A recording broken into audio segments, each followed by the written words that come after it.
The clearer is your goal defined, the easier it is to accomplish it, the more focused you stay. Still, none of us lives in vacuum. A lot of other activities constantly show up. Some of them are important, some less significant. Some are urgent, others not really.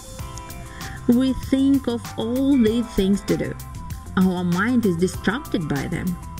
The number of tasks grows up, and then we meet the deadline and forget what we had to do. Can you do something about it? Yes, you can. First, collect all your activities and goals in one reliable place which you can access anytime and anywhere. As soon as a new idea or activity comes into your mind, save it to Inbox. Thus, create a single, trustful list of all your activities. Second, find time to review and structure your activities. Do it regularly.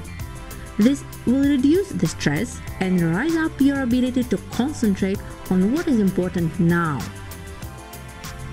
Third, collaborate with your friends and teammates on common goals. Together, you achieve more. These simple steps make you more productive and assertive. Plan, focus, achieve. Fulfill your life. Micromiles.